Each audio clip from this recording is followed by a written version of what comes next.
Hi there, Suze here, and in today's video I'm going to show you how to decorate an A5 planner. This is the planner that I'll be taking you through step by step, and we've got the echinacea stencil on the front, which is a stencil that I've just designed with Tando Creatives, and on the other side is a poppy stencil. I've got another two stencils which I've also brought out, which will be on the Tando website soon. The planner is also something that I've designed, and I really wanted something that would help me to remember, because my memory is so terrible. So in this particular one, in each of the kits you'll get your two dividers, and I've set it out so that one side is important dates and the other one is addresses, because my address book is so out of date.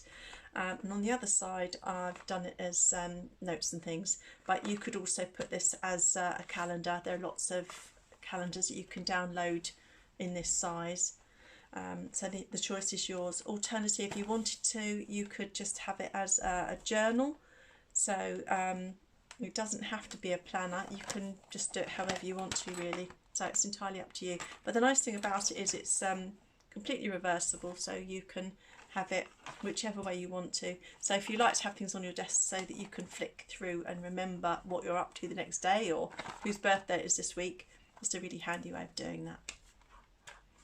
Hope you enjoy the tutorial.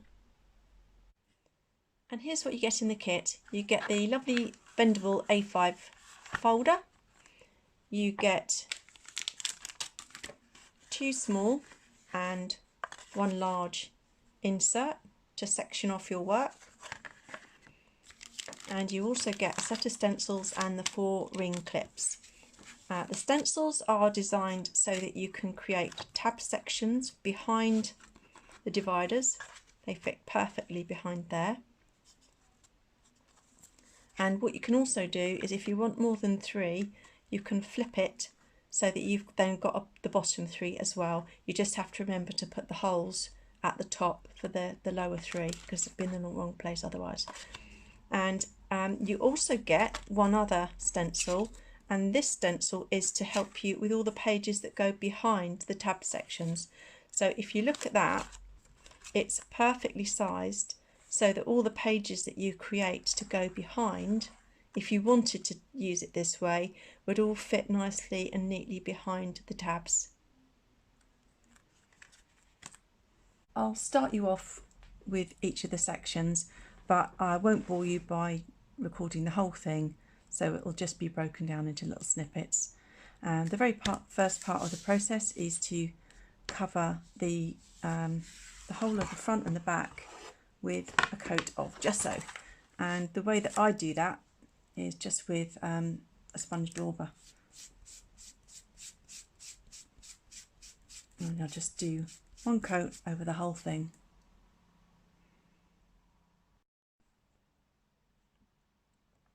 So I've taken the cover and I've also done the insides as well, and I've basically just given them a coat of gesso with the sponge. It is important to make sure you don't fill the spine too thickly with paint, because you want it to have that flexibility. So now I'm going to get my trusty jelly plate out and pop some colour on here. So I'm going to start off by adding just literally 2 or 3 drops of paint to the gel plate and blending those colours. I've used, oh, there's quite a lot come out there. I've used ultramarine blue, titanium white, and I'll be using this beautiful cobalt teal hue by Deco Art. And if it comes out too thickly, never mind. And it's a good idea when you're using your gel plate not to push down. If you push down, you'll end up with marks, but if you just let the brayer glide through, then you'll get a nice even coat of paint. The more you roll it, the more of a blend you'll get. Once you're happy with the colour, then, and I just brayer off onto the actual thing itself, then just take your cover and you don't need to do the whole thing because I'm actually going to be decorating a whole piece of paper to put on the inside. So I'm just working my way around. You can see what I've got so far, and then I'll just fill in the gaps.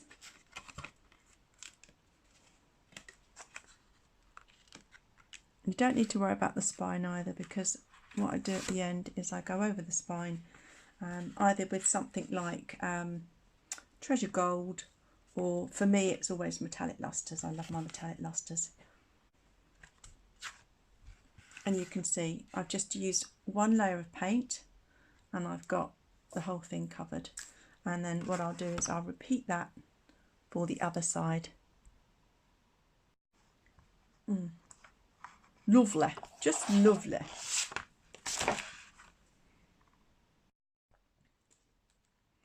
Okay, so now we're going to start work on the Rudbeckia, on the echinacea, because we've done the background and now it's time to do the flower.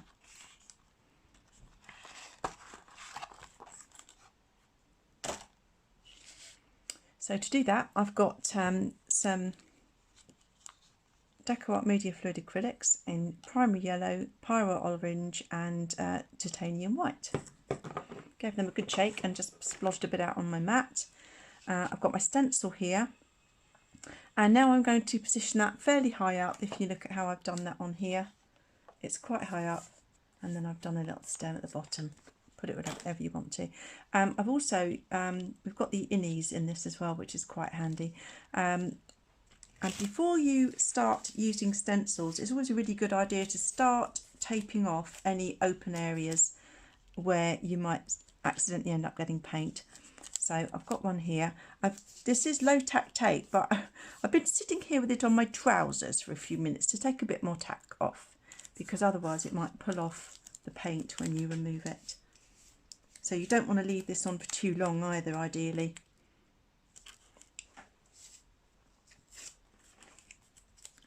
Pop a bit across there just to hold the innie in place. Got the leaf there. The bottom of another stem that's part of the stencil. And then I might just as well use these along the bottom. We've got quite a strong colour in the background, so because the next colour I'd be using is the primary yellow, and that's quite a translucent colour, so I would always go in with a layer of white, and I'm just using my dauber, and I've taken some off so that it's not too heavily loaded.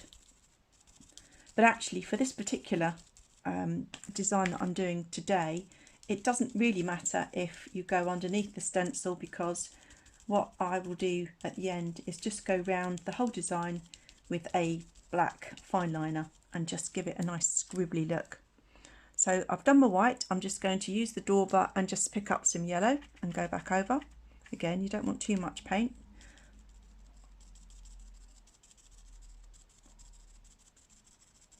And it's a fairly quick process, which is nice because I'm so impatient.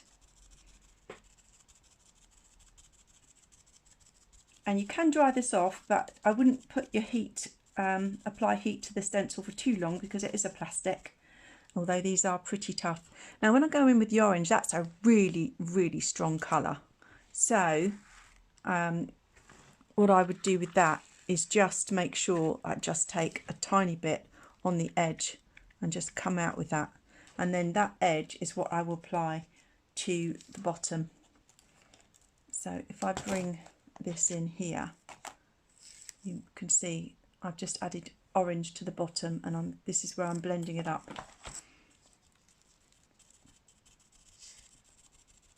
So I'm just adding it around the bottom, and this is quite light because I've still got quite a lot of white on here. That's okay, because I'm now going to take off the colour onto just a piece of kitchen towel. Go back in with my yellow all the way up,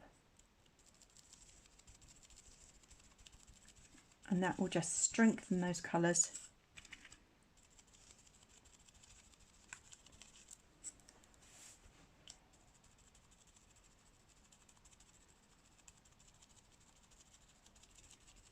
And then finally I'll go back in with a tiny bit more orange, still on that, just on that little corner there. Come back out with it again. So I've just got a little bit on there and blend from the bottom. Go back in for a bit more if you want it slightly stronger.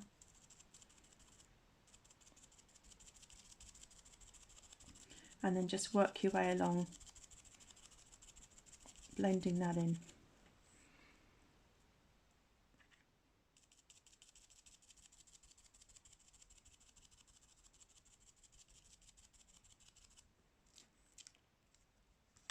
I'm going to give that a little dry and see how it looks and decide whether I want to go back in with another layer. And now we can start working on the poppy. I've taken a piece of paper, just big enough to cover the poppy. I've taped down the stencil. I've got some Pyrrole red and another dauber, because you don't really want wet daubers, so the other one's just in a pot of water at the minute.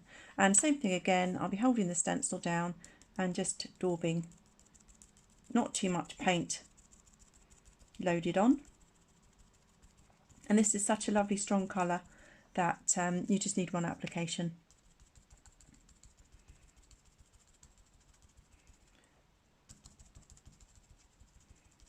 So just keep going until that's done. And now it's time to do the centres of the flowers. And for this I've used lava paste. Can you see it's a sort of dimensional paste that Andy Skinner's brought out with Creative Expressions. And I've used it in the echinacea and in the poppy as well. So it's a lovely creamy consistency, and I'm just going to take the smallest amount and I'm going to just pop that through the stencil. And with this poppy, I'm cutting it out, so I really don't have to be too careful. But I quite like the effect you get when you dab it like that. So that's going to be the centre of my poppy, and I'm going to wipe off the stencil to get that off.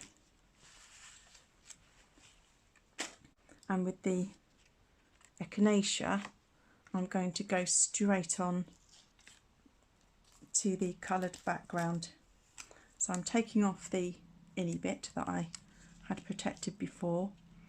I'm going to just place that over, pick up a little bit more and dab that in. So I'm just going to give that a little bit of a pat. So one's dabbed, so I've pounced on that, and the other one is a bit more stroked. Clean off my palette knife, and then I'm going to move the lava paste away because I don't want that drying out. It lasts such a long time as long as you put the lid back on properly. And now I'm going to start heat setting it, and you'll see how that reacts. It takes a minute or two, so do feel free to fast forward at this point rather than watching me heat set it. But you can see it's already turning where it's going light. Oh, love it. Love it. And the longer you leave the heat on, the more bubbles you'll get. And look how much you've got already from that tiny, tiny amount that I put on, where you can still see the paper underneath. It's fantastic stuff.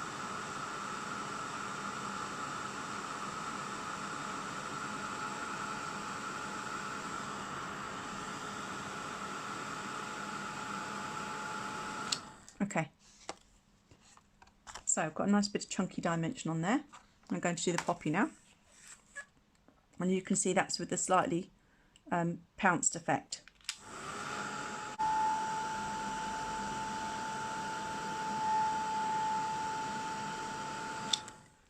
Right, so that's going to be the centre of my poppy. So I'm going to cut these bits out and come back to you. I've cut up my poppy pieces and I've popped them back in the stencil just so I remember which bits go where. I've now got my background paper. Before I lay the poppy up onto the background paper, I'm just going to tear the edges. I'll take a little bit more off the edges too, because once I've put the poppy together and you've done the transfers, then we're going to do some embossing around the edges of the folder. So I've got my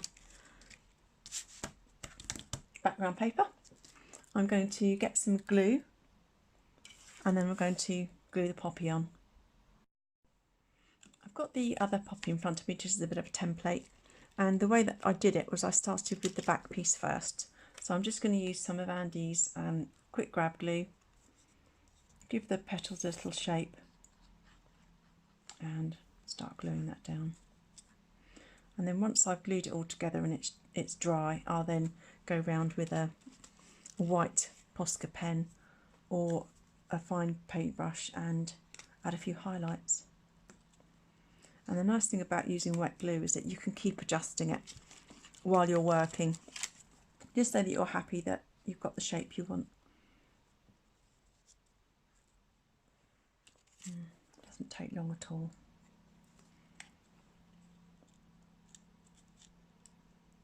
You could use silicone glue if you wanted to, but I find this is fine.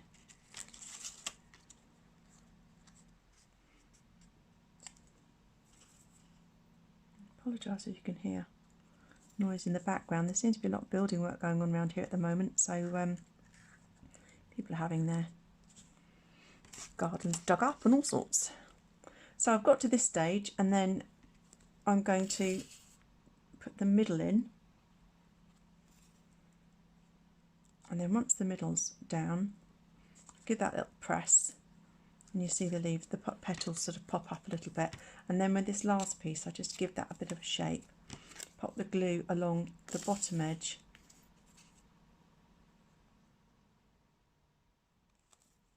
and then stick that so it's just coming up over the top there.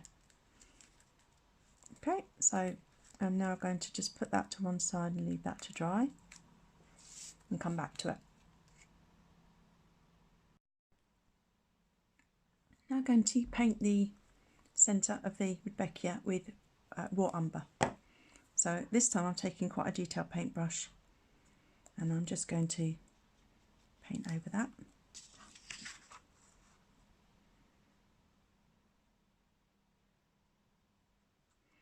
And what I do is around the edge I just go nice and gently, but I'm not too worried if I go over a little bit because it's going to have a sketchy feel to it anyway when I do the drawing. So I'll come back to you when that's finished.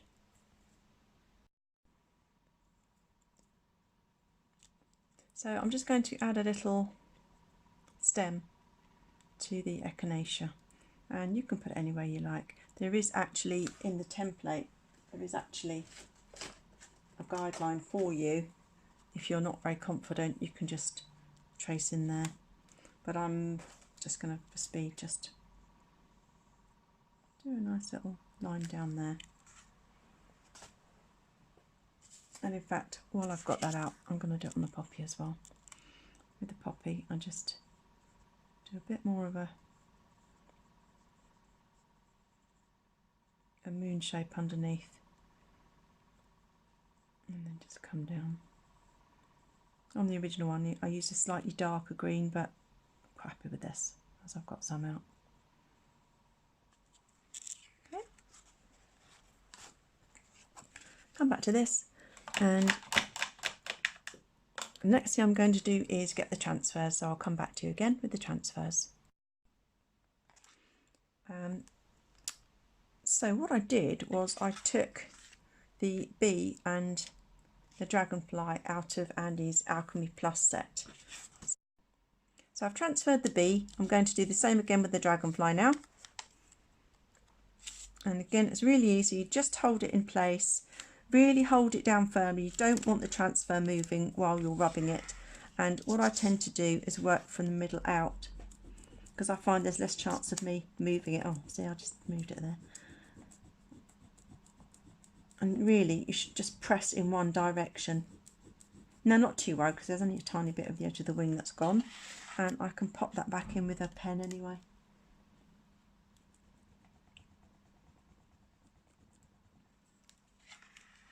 Really holding that in place as I turn it round, and then pressing out from the centre. what happened there was I pressed out and then I pulled back again and pulled up the edge of the whole thing. And you can see as the transfer moves onto the substrate below, what happens is it looks a more grey colour. So you can see once it stops being this really lovely dark black and goes to that grey, that's when you can kind of tell that it's transferred okay. So I'm going to just hold that like a hinge in one corner, lift up and see if I've missed any bits. No, I've got all of those. So what I'll do is where I've got this little bit there that is clearly not meeting the rest of it, I'll just rub that away. Rub that away. And then I can just go in with my little pen, little fine liner, and sort of heal any of those bits that don't look quite right. Okay, so I'm quite happy with that. It's cute. The little arm needs to meet. And yeah, I think that's about right. The bee was perfect, so I don't need to do anything to that.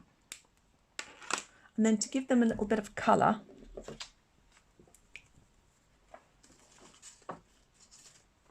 what I've done here is I've added a little bit of white and then yellow, and here I've just put a few little drops of white paint and some interference. So I've added a tiny bit of white paint and then dabbed it away on the wings and on the body of the dragonfly. I haven't dabbed that away, so that's brighter. And then I've added a bit of yellow onto the bee, and I've now got a couple of interference paints in, what I've got, magenta and green. So I've got the green here and I'm going to use that on the wings of the dragonfly. And when that's dry, it just gives it a sort of iridescence, which shows as you move the paper, that shows up once that's dry.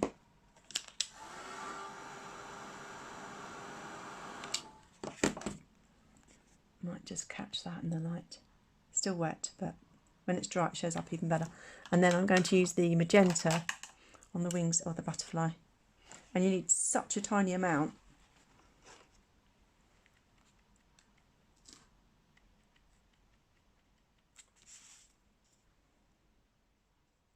And just gently paint that on. Give him a little bit of a shimmery wing. 2 shimmery wings. Try that off.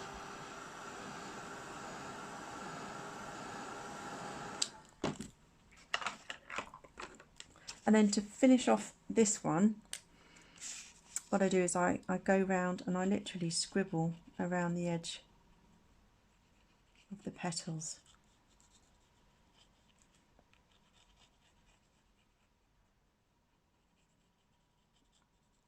I'll do that around all the petals, and then I draw a little border, little wibbly wobbly border.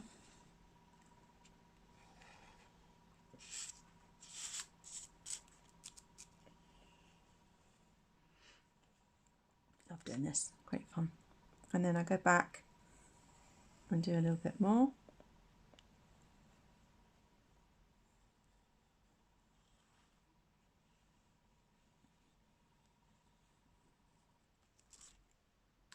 Keep going around all the petals. You need to make sure your paint's really dry before you do this, because if your paint's wet you'll ruin your pen. This one's a really fine nib, but you can use one that's much thicker. So the next thing I'll do is get a white highlighter, or actually you can just use paint if you want to. And actually while I'm doing that, I think I'll just paint the highlights on the echinacea. So if you can see here, some of the finishing touches are the white on there and the white highlights on the petals. And on the book, the first book that I did, you can see that I just used a white Posca pen and went round the edges there, and then painted these torn bits with yellow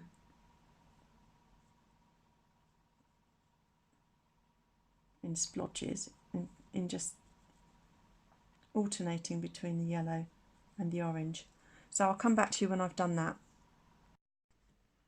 Okay, so I'm working my way around the edges, but I also wanted to show that while I've got the orange paint out, this is a good time to come in and just,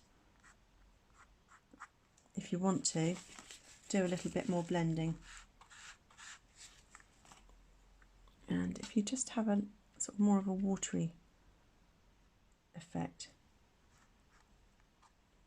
and then you can just add a bit more vibrance to that orange.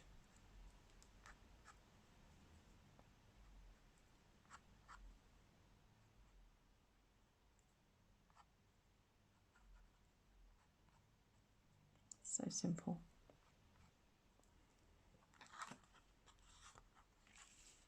And then just a clean bit of tissue.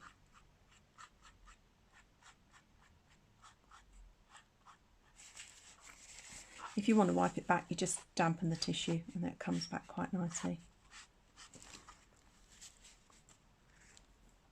And then what I'll do is I'll just keep working around and finish the edge. Okay, so I've got a couple of white pens. These are my favourites, the Posca Uni pen, and this is the, I think it's 0.7mm, and then there's a Signo Uniball, which is UM153. These are brilliant for writing on mixed media. And so I just take these and add my highlights. I'll do the pen work first, and then what I'll do is I'll just come in with some white paint onto the centres of the flowers, because I find the white paint's better than the pen on the lava paste. And I'm just catching the edge of these. No rhyme or reason, just kind of all going around the edge of the petals. That's a bit of interest, and I'll do the same on here. With the white paint, what I did was I just took my paintbrush and I just drew an imaginary line around there. I didn't do it with the poppy, but I think I will. Stray hair on there. Don't be frightened, just go for it. And I think that makes quite a difference on those. Okay, so we're pretty much done with the pen work. I've just got to finish off around the petals, and I'll come back and we'll do the embossing, and we're nearly there. I just wanted to show you where I was at with this, and also with the transfers, that you can take a transfer. For example, this one I've used here, and I've actually cut it into, I've just cut the middle out, and I've just taken the little cherub here and put him up the top, and then I've taken the two sides and just popped them on here. So you don't have to use them as they are, you can break them up and they can last you quite a while when you do it that way as well. And then the last thing I've got to do here is a bit of pen work around here. And the other thing was that the poppy stencil that I've designed does actually have something similar. So if you don't like drawing freehand, it's actually got that as part of the stencil, and a leaf as well. The leaf you get intact, and the centre, and also you get the petals as well. So I'll quickly sketch around that. And then this is finished, and I just need to emboss on the cover of my journal and stick that down. The stamps I'm going to use around the edges are the Enigma stamp and distressed wallpaper. This is a distressed wallpaper which I've used with the raspberry ice cream, and the Enigma I've used with this satin sunset.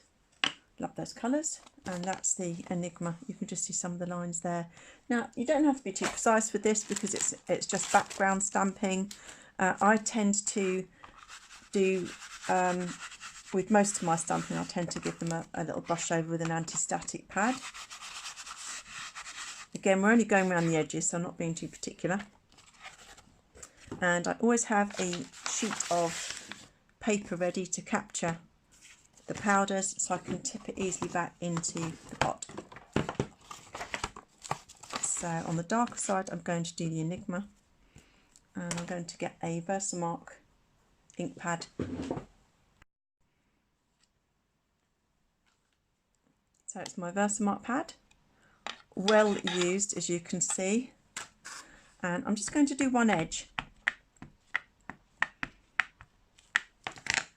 and then I can use that. I actually have this towards me, and just press down the edge. You can use a stamping block if you want to. Because I don't need this to be precise, and it is just a background stamp really, I don't feel it's necessary. I'm going to take my embossing powder, and I'm going to make sure that I tip the embossing powder away from the spine of the book. I don't want the embossing powder to go in and clog up the spine and make it less flexible, so I'm doing it this way, away from the spine.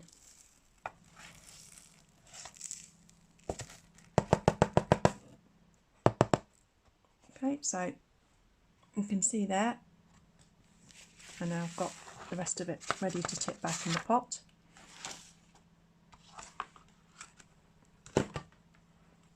And I'll come back to you when I've finished heating it, so you don't have to watch me melting it.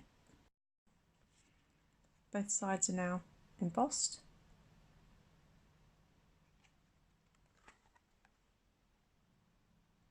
And we're ready for the next bit now.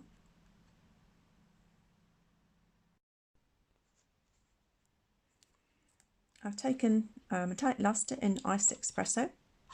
I've got a wet brush. I've rubbed that in there, and the next bit I'm going to do is just paint the spine. If you haven't got metallic lusters, it's not the end of the world. You can use any kind of waxes or something like Treasure Gold, or you could just use gold paint. That would be perfectly fine. Again, what you want to avoid doing is putting a really thick coat of paint on here, because you don't want to stop that lovely flexibility in the spine. And then I just come in with the brush, and that gives it a nice frame as well. Not sure if I did that one in the last one, but I'm doing it this time because I want to. So the components of my journal are now pretty much finished. Might want to just go around and add a few finishing touches. A bit more of a highlight around the leaves, like around the wings, leaves. I've also added a bit more pen work there, and you can do whatever you want. You can add more or less, it's up to you. And now I'm at the stage where I'm going to glue this on, so I'm just going to add a little bit of this quick grab glue all along in the middle, and then press that down, making sure I don't cover the holes, trying to get it central. And then just to keep that in place, I'll use a couple of bulldog clips. Hi there, so we're coming to the end of this now. I've decorated both the front and back of the journals, of the planner. Very similar, as you can see, to the original on this side. On the back, the poppies, it's slightly different. This I've pulled in to make it smaller than this one because I used a smaller piece of paper. I added green to the jelly plate for this one, and I've used slightly different transfers. I also, because I've got a bit of paint on the edge of the white, so I thought I'd have a little try and see what it looked like with the metallic lusters to frame it, rather than just leaving it the bare white. And I like both of them, so it just gives you an idea of the sort of contrast you can have. I've also decorated, as I did with the other one, I've decorated the inside and I've done a couple of transfers, and again gel plate and brayer on the inside sections. So I hope you've enjoyed that tutorial. I've certainly had a lot of fun making it. Hopefully I've shown you some of Andy Skinner's new products, and I've also introduced you to my new stencils, or at least 2 of them, and my little desk planner. Thank you very much for watching, and do leave me comments if you want to ask any questions. Thank you.